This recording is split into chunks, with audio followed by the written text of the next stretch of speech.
bit interesting, despite the depth of their roster, that they haven't been experimenting more, but they must be pretty confident in the Sasin Nuclear secret. Well, we've seen more Vivid. So Sasin and Nuclear, which are positions they actually have sub for in mid and AD carry. The Nuclear secret bot lane. That actually sounds pretty cool when you say it, you know? And there is a Fizz ban from NaJin. That is surprising, considering how easily they dealt with it last time, but perhaps now that they're on blue side, Duke is tired of their shenanigans. I think the Fizz ban may be a little bit of shenanigans from the NaJin side. It feels a bit cocky to me, doesn't it? Well, I think that they handled it perfectly fine, and they had an answer for it, but maybe they're not anticipating getting such a good early game against that pick as last time. And it looks like they're just pocket banning right now, Varus, Fizz. Yeah, they just feel like they don't want to deal with anything kind of out there. They just want to force SBENU onto standard picks and kind of just force the fact that SBENU is a rookie team. And they can take advantage of that. There's a LeBlanc ban as well. Don't want to first pick the LeBlanc here for NaJin. Will they go for a jungler instead as a possible first pick here? Do they want to take away that Rek'Sai, threaten it in the top lane as a flex pick? Would you maybe consider first picking the Sivir as well? Yep, that's definitely an option. We'll see what they go with. The Evelyn ban against Watch, so SBENU not wanting to deal with that. So with two jungle bans, do you go ahead and first pick jungle here and really make it awkward, or do you take the Kalista? Wow. Man, this is such a... I can't believe we didn't talk about that. No kidding, yeah. OQ's Kalista. He's gotten 8 kills in the laning phase on Kalista from time to time. It's just something we never see get through, so it's, you don't even think about it. Yeah, but apparently it does this time, so SBENU decides that the answer to all their problems is to give OQ Kalista. I don't know if I agree with that train of thought. I've got suspicions about that one. It's always fun to watch OQ on Kalista because he's one of, if not the best Kalista player in Korea. And his ability to just dominate the laning phase as an already strong laner. His ability to take over laning phase with Kalista has been pretty damn good. And they still, even if the Thresh is taken away, I mean, Alistar is still available too. Where's that pick coming in right now? You take Kalista Alistar, Kalista Annie, all very good picks. Kalista Nautilus, you're fine there too. Many support choices, and that early pick of Thresh, I don't know how meaningful that is going to be. They want... Oh, Goon insta-locks Victor. Well, that's not a champion we have really seen much out of Goon, so that's... Very strong, though. Very strong, but also Goon takes a long time to warm up the champions. And unsurprisingly, there is the Alistar. You would think, too, that Goon would struggle with Victor in the same way he struggles with Cassiopeia, and that if a champion doesn't have a lot of movement, he has issues. But his Cassiopeia was much better in the last game. To his credit, that did look like a big change. Do you go with the Tristana here? Do you go for a lane swap and try and fast push it now that the Jinx early game attack speed has been nerfed? Jinx no longer that premier fast pushing AD carry. I have a feeling that Tristana now going to rise to that role with the buffs on 5.9. I believe it was 5.9 to explosive charge. Yeah, I think you're right. Believe so. And they're going to grab the Rumble as well, too. So going to try to push some stuff early, it looks like. Yeah, definitely a much more early game focused team this time around, saving that mid pick till last, even though they already know that it will be a Victor in the mid lane. There is a very smiley Duke on your screen. Smiling because he may get to play a very smiley Mundo. I think you... Or a top Cassiopeia. Wow, that would be quite surprising, but definitely a good way to push the Rumble in early. Going to do his best Huni impression here. So, which you may or may not want to do with the top Cassiopeia. I think you go Gnar here. Personally, that's what I would do in this situation. Start building up that big tank line for your Kalista and your Victor. Yeah.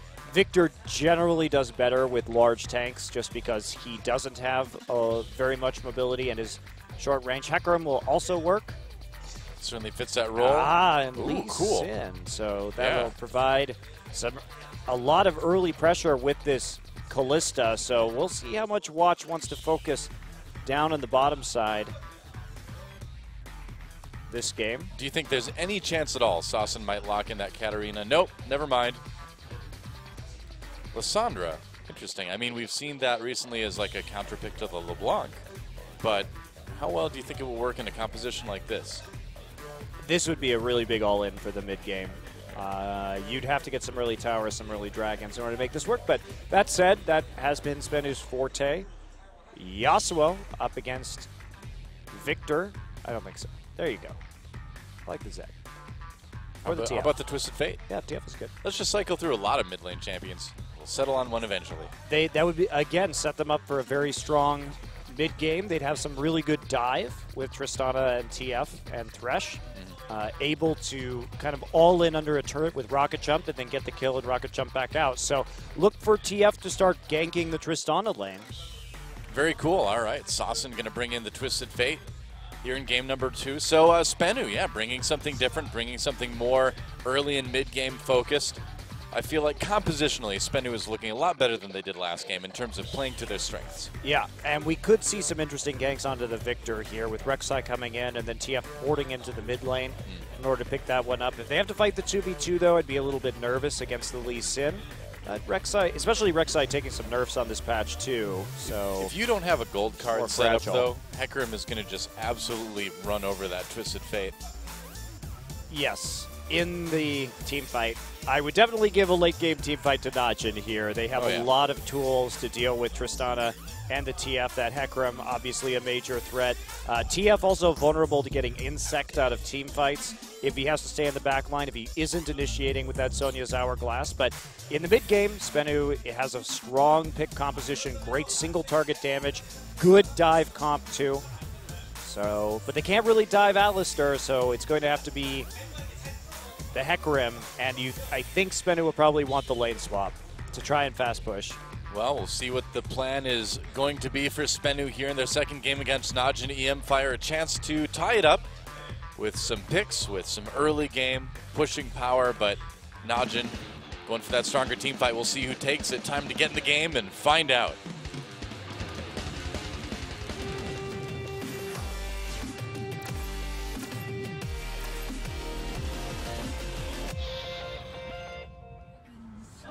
You know, at the end of the day, at least you can feel cool if you're SBENU and that you have an awesome team name like Sonic Boom. That, in terms of new teams' team names, well done, SBENU. Well done. Especially because the Korean teams get kind of weird at times. So 1 and 2. Oh, we've got the new Lee Sin skin in the game, I guess. I am 1 and I am 2. Never forget. I know, yeah. Yep, KT A and B. SK Telecom S and Hey, K. they got to arrows and bullets eventually. KT fixed it. It didn't start well though. It didn't start well. No, that doesn't change the fact that they started with A and B. That was only for a season. Then they sorted themselves out. Meanwhile, SKT and IM never sorted themselves out. So that's true. Ooh, a little bit of invade with the gold card loaded up by Three Musketeers Twisted Fate. I don't know if that's not the skin name, but I don't know, I just invented it. So, Deep Ward's coming in for SBENU, trying to figure out where this Alistar and Kalista are going to be. Will the recall come in? Right here, they're in that Russian lane. No eyes on them right now. More wards going down. Yeah. But it looks like they're trying to mind game it, and Nuclear and Secret are going to head bottom anyway. It's just a mind game. That's all we're seeing. I'm curious to see how Watch does on this Lee Sin. If you've ever read Lee Sin's lore, you know it's very disturbing.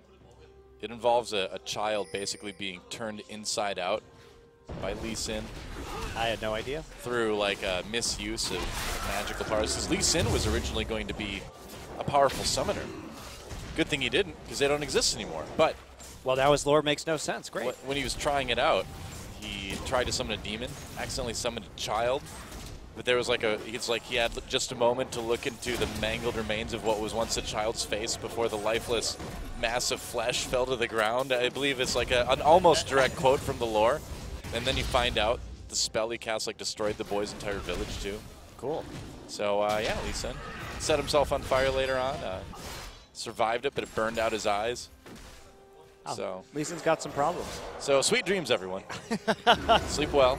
I know you're getting tired, watching so late at night, but I hope you have pleasant, pleasant thoughts as you drift off to sleep tonight of Lee Sin turning children inside out. Well, and now he did it all for no reason because there aren't any summoners. I know. That was just pointless violence. Lee Sin, what a jerk. Can't believe people still pick him.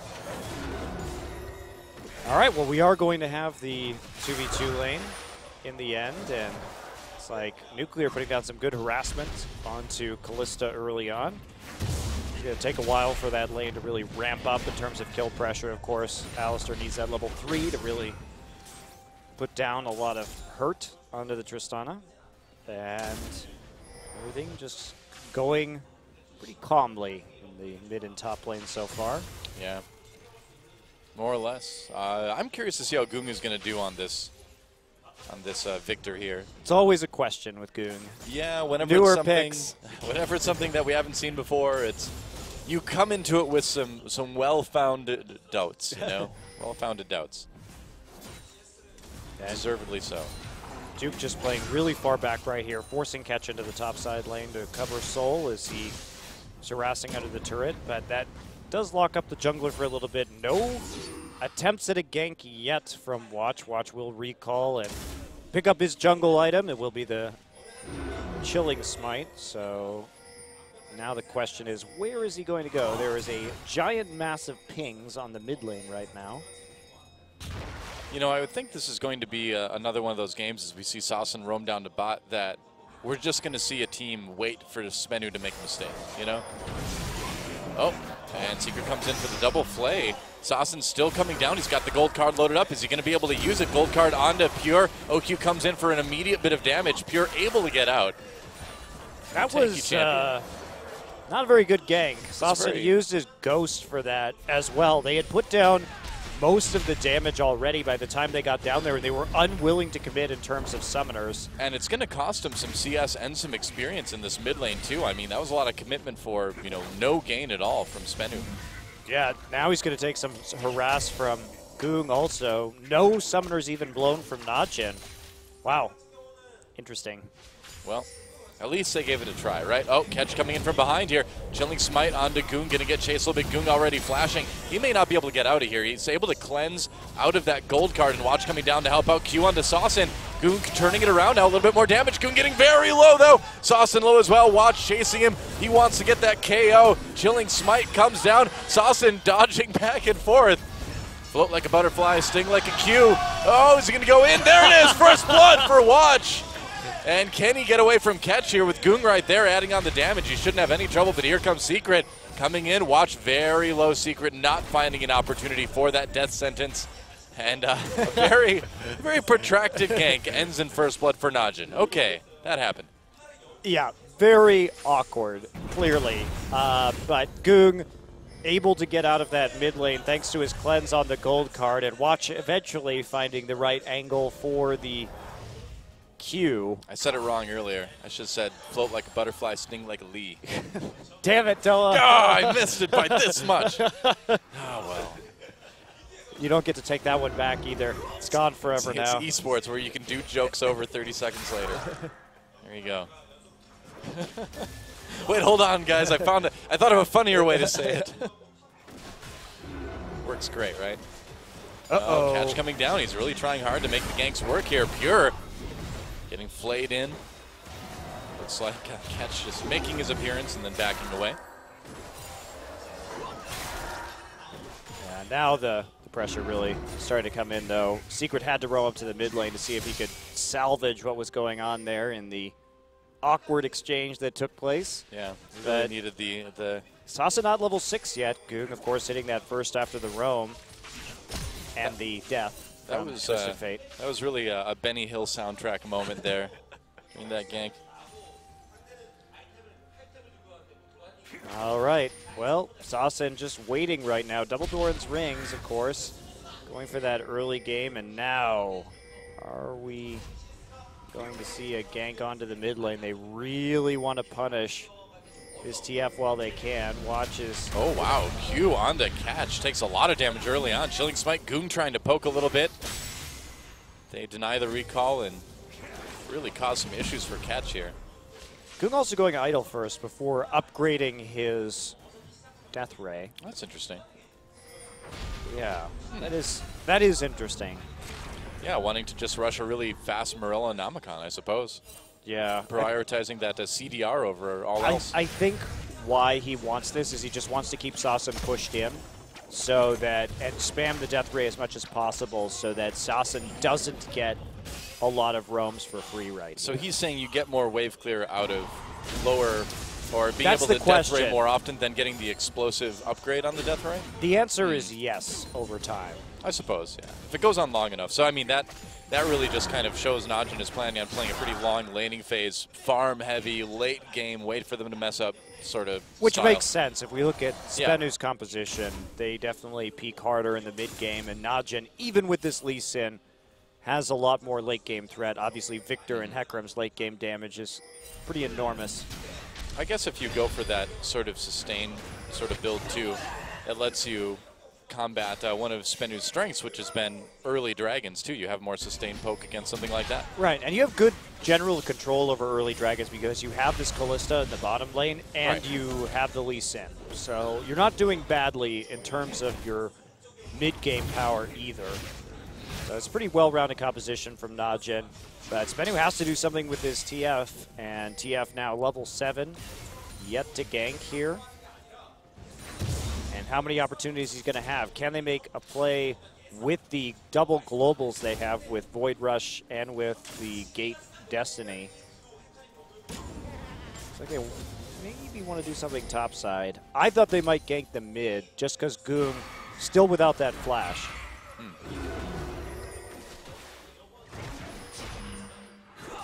Well, meanwhile, in the bot lane, things kind of going about as expected. Pretty even CS between the lanes. A little bit of poking on both sides. Here we go. Oh, here we go. Yeah, headbutt pulverize on the Nuclear. Nuclear, so with that flash and heal available, he's going to rocket jump out. TF coming in with the gank, going to try to counter this gank. It's a gold card on to watch. The equalizer comes down. Doesn't do a whole lot, though. They burned the teleport. They burned the gate.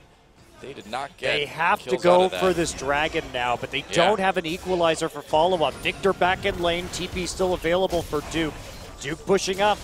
Is he going to come down for this fight? They definitely have a lot of advantages in terms of ults. They should fight this. Yep, here comes the teleport. NaJin has their ultimates coming in. Gold card loaded up by Sauce, and there's a nice headbutt pulverize. Nuclear manages to get out, but Duke just runs over catch. Dragon untaken here. They're going to keep chasing. There goes Soul getting very low. Oh, Soul actually goes down just barely. Gives Saucin a kill, though. In the process, NaJin can turn onto this Dragon if they want to, perhaps. Well, they don't have Watch anymore, Yeah. and Catch is going to be up in 4 seconds with Void Rush. Watch going way, way too deep for that kill. Totally unnecessary. Needs to just turn back on to Dragon. Well, he's the one who still has the smite. They could still smite it with Duke, but instead they're just going to push more pressure on the tower. A lot of pressure on this tower. Oh, Catch coming in. There's a knock-up on the Goom. Needs to be a little bit careful here. Gold card for Saucin. Not going to find a target. But still, NaJin coming out on the better end of that in terms of their kills. Oh, yeah. Yeah, 3-1 overall. Nice little 1,000 gold lead at this point. Watch with a couple kills, too. You're kind of getting a pretty quick jump start with that Sight Stone as well. Oh, but he's going Cinder Hulk. Oh, Goong, wow, stuck around for a bit too long. Yeah, that was a bit dangerous for Goong to stay there with no flash, no health. Yeah, kinda, really, kinda had that one coming. The no health is really the killer there. Yeah. Yeah, well, no health kills you every time, actually. Now they have to defend mid lane for a little while. Or maybe defend this dragon. This might be a little opportunity for SBENU. Yeah, looks like NaJin actually might have to give up this first dragon because of it. Yeah, it's going to be taking a lot of damage from this Tristana. Yep. Yeah, it looks like NaJin's just going to give this one over. Watch not moving over to try to steal it or anything. And so, Goom, playing a bit too unsafely, dies in the mid lane, and that results in SBENU able to get a dragon. Now, to be fair, Goong had to recall anyway, and they probably would have gotten that dragon regardless, but Goong was playing a little carelessly without sufficient vision. Yeah. And they did have to use 2 flashes to kill him, though. So that could set up potential kills later in this game. But for now, have to give up that dragon. They tried to get that damage onto the mid tower. Now, if they can eventually trade the mid tower for it, then they're going to be still in fine shape, having a gold advantage while having the heavier scaling. True enough. Well, Secret just having a bit of an issue landing those skill shots today in general. I've seen that, I feel like, both games now. He's been not hitting those death sentences. I really just don't like Cinder Hulk. I think it's, as we see. So a lot of damage onto Secret there. And will the Ren be enough? Oh, they try to throw Pure in. He gets hooked with the death sentence instead. A blow flash right there. Definitely worth it to use the Fate's Call to get that summoner spell. They win that trade. They continue putting pressure on the bottom side. Catch can't do anything because he keeps getting found by Watch in his own jungle. And Goong slowly working away on that turret. Goong also pretty far ahead in CS too in that lane. Getting a nice little edge there if the assists weren't enough. Yeah, that's how it's going to go when we see so much roaming from Sasin here in the early game. And he's gone for CDR boots with home guard before an item. This is such an all-in build for the early game. You have to be able to do something with this. Well, with how the games for SBENU have gone this season, you really can't blame them for going all in on the early and mid game. But he has to make plays. He has to try and show up for lane ganks with that, or he has to just keep on coming to lane to clear out the waves, or else his mid lane turret goes down. It's probably another reason why he picked up the early home guards in this one. Oh, definitely. So he's managed to keep his turret alive, which is something right here. Goong actually did upgrade his Death Ray before finishing off that Morellonomicon. Now he's got both. And here comes Soul going up against Duke in the top side, but nothing really resulting from that. Soul able to go even in CS this game. Sasin now buying a Sheen. Wow, this is... It's about as all in gets, right? Yeah. It's like, well, if I get in the back, and if I hit him with the gold card, and if my Sheen procs, it's definitely a super mid-game focused burst composition that they're going to try and chain together with this Rumble's equalizer. But I'm not sure that this is really going to be that effective. Watch continuing to invade right there. And Tunnel dies, but the Void Rush still goes down, uses the smite. Wow, they really want this. There's not enough people there to justify the Destiny going down, and that is a wasted TF ult. Yeah. Bottom lane from NaJin reacting well, so it would have been a 4v4 in the mid lane. Possibility of the Hecarim and Rumble TPing in. Yep, seems like they pulled the trigger a bit early on this one, and OQ just going for a presumably easy kill on, maybe not. Wow, forget that. Here comes in with the headbutt pulverize. Can Duke and Watch equalize here. Goong getting there as well. Secret backing away, trying to draw people off of the AD carry. He'll go down, but a kill for Nuclear. Not a bad thing at all for SBENU. Yeah, all summoners used right there, but OQ couldn't stack up enough, and Tristana just winning that trade with the Buster shot. Very nicely done. OQ did have less damage because he had gone for that Avarice Blade. I'm not sure how many times he critted right there. That may have been a factor as well if he critted at all. But the flat damage, Nuclear with the advantage considering he had the pickaxe. That is a interesting situation for the Kalista. Yeah. Well, that's managed to actually make things a little bit closer here. And with 1:30 until Dragon, NaJin may have to approach this one a little bit safer. Or safely. That's a good idea. Just approach it safely. Or maybe just get chunked out. Use both your summoners while you trade with TF. That's not safe.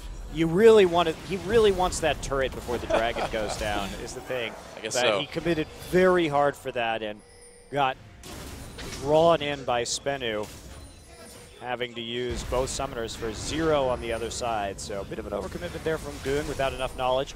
You notice the pink ward's very good around the mid lane for SBENU, so they Goong a little bit in the dark when he walks up to kill this tower. And now everyone going back. Yep. to buy before this dragon goes down. Well, they're going to give up all the vision around the dragon pit, but they'll be able to at least arrive back to the area of the map right before it comes up. Can they fight it, though? NaJin should be able to fight this. They've got a lot of magic resist already against the double AP, and the Tristana not too much of a damage threat yet. Still hasn't finished the Infinity Edge. Yeah, I think that's pretty key, actually, that SBENU's going to be coming into this without that IE on Tristana.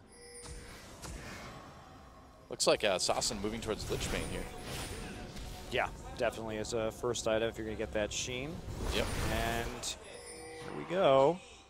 Looks like Scuttle Crab. Watch wants it, but he doesn't have enough control over the river right now. Soul really doing a lot of damage to Duke. Duke going for a Hex Drinker afterwards, so high damage and catch. Not going to be able to do much right there. Oh, he queued him mid lantern. Not bad.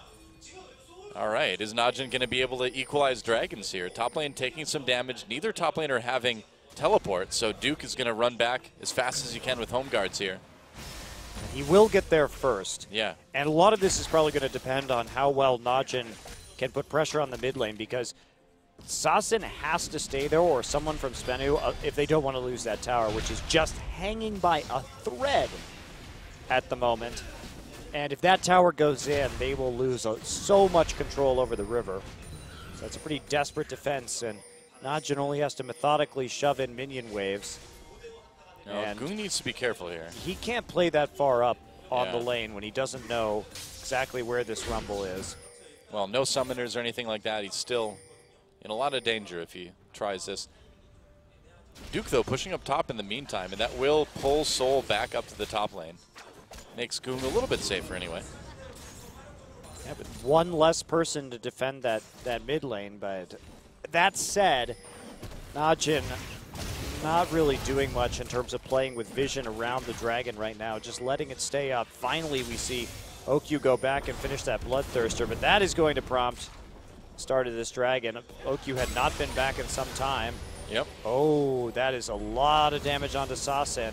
And Ghost is used as a result. No Chaos Storm left, however. There's the tower going down. So Goong finally finds the timing. SBENU commits to that dragon, but that great ult usage by Goong to secure the objective, and they're still contesting the dragon afterwards. Yeah, SBENU wasn't able to actually take that or really make any moves on it yet.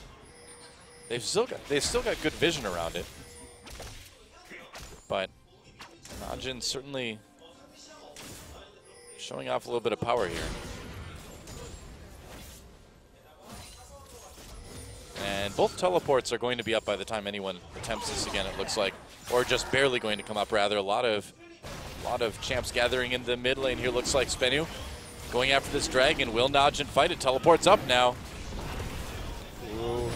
And there we go, headbutt pulverize on the catch. They're going to jump onto Secret as well, too. OQ going very far in. Will NaJin just turn onto this dragon? Looks like they will. Watch, taking a lot of damage. Equalizer goes down, but NaJin manages to take the dragon and get out without losing anybody. Really weird team fighting from NaJin tonight. During that fight, yeah, they got the dragon, and Duke was there to use the smite, but you probably should be trying to threaten people to zone him out with Duke rather than Lee Sin. Lee Sin should be on the dragon right there, because watch, basically just had to instantly flash out of that engagement, whereas Duke could have been threatening his Hecarim ult that entire time on the choke point. So not very well coordinated in terms of whose job it should have been to finish off that dragon. But SBENU also very easily spooked right there. I think they gave up too easily on that dragon in the first place. Well, it was like they were expecting the flank from Hecarim to come in because of how aggressively OQ just jumped in there. You know, I mean, I think he just jumped like right into the box. So I think they thought Duke was going to be coming in from a side they didn't expect, maybe.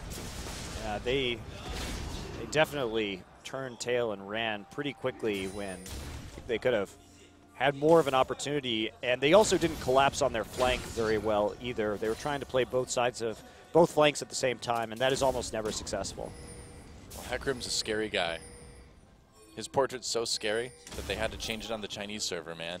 They had to do a new one that was less scary. It just looks kind of funny when you look at it, actually. It does. It looks like a happy ghost. It's rather comical. He doesn't really have a horn. He has sort of like a droopy forehead protrusion, kind of. It's a bit odd. Nobody wants a droopy forehead protrusion. Usually you have to go to a doctor if you've got one of those. You need to have that removed immediately. Yep, well, right onto Sawson. Watch gets gold carded. Pierre's going to knock him away here. Oh, Goong right over the wall. Sawson very low already. Secret Nuclear coming up the river. It's like there was a dragon there, but there's not right now. There's just a team fight instead. Yep. And little skirmish blows some summoners from SBENU, and they lose so much control. Look how well NaJin's able to push up the mid lane right now as they zone everybody out. They have that minion wave. But fortunately for SBENU, they do have the home guards on the TF, so he's going to be able to catch it as it comes in, minimizing that damage. Yeah, but they just gave up their entire bottom jungle to NaJin. I mean, it's fully warded now. All the camps went to NaJin. So they gained a lot after getting those summoners out of SBENU. Oh, wow, they're still getting some damage down onto the tower, too. Watch just making sure no one has any control over that side. Now they're coming in. One tunnel remains for Rek'Sai to Void Rush to, but that is going to be Watch. Nope. Watch knows he had that wolf sprite. It's going to be annoying. So he had the wolf there to keep track of catch. And meanwhile, OQ and Pierre pushing up this bottom lane pretty aggressively. They want to start taking down turrets because the thing is if they can be far enough ahead that they can start taking turrets now against a SBENU team that kind of lives and dies on their ability to put pressure on the mid game, that's pretty much a game one for NaJin, isn't it? Yeah, the fact that they have this much control already is pretty dangerous. Goodbye, Secret. Just saving Pierre in the end with the Kalista ultimate. It seems like they got the fight they wanted right there. Pure. I guess so. Oh, hi, Goong. What are you up to, buddy? Just hanging out. Oh, Watch is right there as well, too. And can they turn on to catch here? There's a knock-up onto Watch. He's going to have to safeguard away back to Goong, but it's going to give them that bottom turret at some point. Yeah, they're doing such a good job of playing in this bottom side jungle, maintaining their vision, denying the vision of SBENU, and then preventing Rek'Sai from having a lot of options to Void Rush into that bottom side. So that'll be a blue takeaway. Goong will grab it. Duke just gathering power in this top side, becoming super tanky. Now he's moving into that Trinity Force after the Skirmisher Saber, so going for the big-time damage on the Hecarim in this game. Yeah, it doesn't seem like he really needs to prioritize tankiness too much. Again, you know, if he can get that Trinity Force and get in on the Twisted Fate or onto a Tristana, even though it's easier to rocket jump away, you can just annihilate people. Yeah, that is definitely true. And considering that Watch does have that early Aegis as well, combined with his Cowl, he's not going to be taking too much damage from this TF, especially the TF just working towards the Zonias now, but okay. Play on to Soul here. OQ and Pure going in onto this one. Soul with a lot of spears and oh wow, nearly, well he barely survives the Ren, but he doesn't survive the auto attack afterwards. Yeah, but Pure doesn't even have to use his ult right there. They should be able to get out of this one pretty easily. Yeah, Catch and Secret coming in. They're going to get the knock up there. OQ not even running away, but here comes Nuclear. Okay, here we go. Duke teleporting back up to the top lane. Ult on a Nuclear. Nuclear feared back into the team here, and OQ right there filling people up with spears. Goodbye, Nuclear. A kill for OQ again. Sawson comes into the gold card. Looks like they might be able to take out the AD carry, but no, somehow OQ lives. A double kill, triple kill for OQ, and that's going to be the final outer turret as well as NaJin picks up the clean ace. Yeah, this one's pretty over, isn't it? Yep, a lot of commitment in that top side, and OQ maybe being a little bit too aggressive, played it pretty unsafely there. But he got saved by his team in the end. That gold card wasn't enough to finish him off as the cavalry arrived. The goal of every AD carry, to play unsafely and be saved by your team. And there you go. Like, did you guys see that triple kill? I'm so good. Baron. So let's take a look at this one again. Pure never had to use his ult on that, so they're pretty confident that they can deal with any damage coming in, especially from just a jungler and a support. OQ starts just to press forward. Duke comes in, gets the ult onto Nuclear after Secret misses the hook. And then there you go, challenging smite onto Nuclear as well. The Nuclear heals, gets hit by another auto attack. Now OQ moves forward, gets gold carded in the front line, but he does manage to sustain with that Bloodthirster and the help of Duke and Goong, who killed people before he can go down. Now we're going to see Dragon take away from NaJin as well as they move into complete control of this game. And this is one of those reasons why you don't give OQ Kalista, because he ends up 5-1-4. Wow. I'm really shocked that SBENU's answer to game 1 was to give Kalista to OQ. Did they just like forget to ban it or something? Like, oh shoot, that's right, Kalista.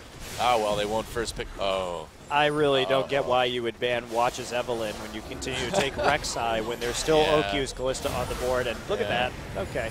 Oh, that's pretty good. Hi, Sasin. Age of Destiny. Oh, well, Destiny comes to meet Sasin in the most unfortunate way. Pure, able to pick up a bloodthirsty support kill there. Another turret goes down in top lane as Duke takes out the tier 2. NaJin, meanwhile, pushing this bottom lane, even more undeterred by the damage coming in from SBENU. And Goon just coming in from behind. Yeah, flashes ahead for the kill on the Seeker. Why not? Why not, man? Gonna drop that ult, keep people away. Another easy turret. And NaJin's going to be cruising to another easy victory here in game number 2. Might take another few minutes to end it, but we'll see how aggressively they want to do it. Nah, I think that you take 2 inhibitors here, go back, use the epic amount of money that you just received, and then close out when the super minions get there, just to be as safe as possible. I think NaJin's... everybody's up. No, they're going to leave. Oh, I thought they were feeling a bit saucy, but I was wrong. No. I think they're trying to minimize the OQ-ness of these games, Doa. Yeah. I suppose. Oh, that's annoying. Pure, all alone. A herd of 1 now. He's got Righteous Save Glory. me, Baron minions. Righteous Glory away from that. Just flipping around real quick, and then heading back to base. Catch had just like a real jungler crisis of confidence right there. He's like, yeah, you're right, I can't kill their support. I'm a Cinder Hulk Rek'Sai. Oh, whoa, Duke ults in his soul, knocks him back, not bad. Who needs Lee Sin when you got Rek'Sai, huh? I guess you still need Lee Sin because they didn't kill him. But it's Chaos Storm for the wave clear right there. Yeah, it was a zoning Chaos Storm. Oh, it was a zoning equalizer. Catch getting in the back lines a little bit. OQ very low. Wow, that was a bit of an interesting interaction. Looks like OQ's going to live anyway. Watch doing his best to kill his AD carry right there. He's trying, man. You know, that OQ kid gets too cocky sometimes. Gotta humble him a little bit. NaJin's team fighting in these late game fights has not been good today. Sasin rethinking his life. They are winning by the grace of their gold advantage, not by their coordination, that is for sure. OQ very dangerously living right there, having to QSS. Yep. NaJin, kind of the NaJin plan is get ahead and then play for the thrill of it. You know? Just live life. On the edge. That's right, just grip it and rip it, right? All right, well, they've all managed to get back up right now. Watch is alive. There is no more tower in that mid lane. And they can take that final inhibitor with some ease. As soon as OQ gets a red buff. Got to have that to close. True. So I believe that's what Alec Baldwin said. Red buffs are for closers. That's exactly what he said. He was way ahead of his time, man. He knew League of Legends better than anyone. That Alec Baldwin. Oh, there we go. Nice. 3-man headbutt. Pulverize into the ult. Oh, man, it's disgusting. You know, we talked about the first PG-13 movie we saw in the last game, but that team fight was rated X, man. That was, nobody should see that. Wow. Oh, yeah, make it happen. There it is. The easy ace, the easy victory, 18-4. And, wow, what do you say? NaJin just crushing SBENU, kind of like we expected they would. Well, good luck next time, SBENU, because this one is over. GG. Yeah, NaJin really cruising to a win tonight. Still some lingering issues that I think could crop up against better teams. It does seem like they need to clean up some of their late-game team fighting, not all on the same page in some of those fights, but definitely individually overpowering their performance, or their opponents, and showing some strong planning in the early game. Meanwhile, SBENU, their woes continue. Yep. That was a dirty, dirty wombo combo between Hecarim ult and Victor ult at the end of that fight. Watch actually kicked Nuclear out of his rocket jump, too. He flashed behind him because he knew what direction he was going to rocket jump, and then he kicked him out of it. There you go. It was better than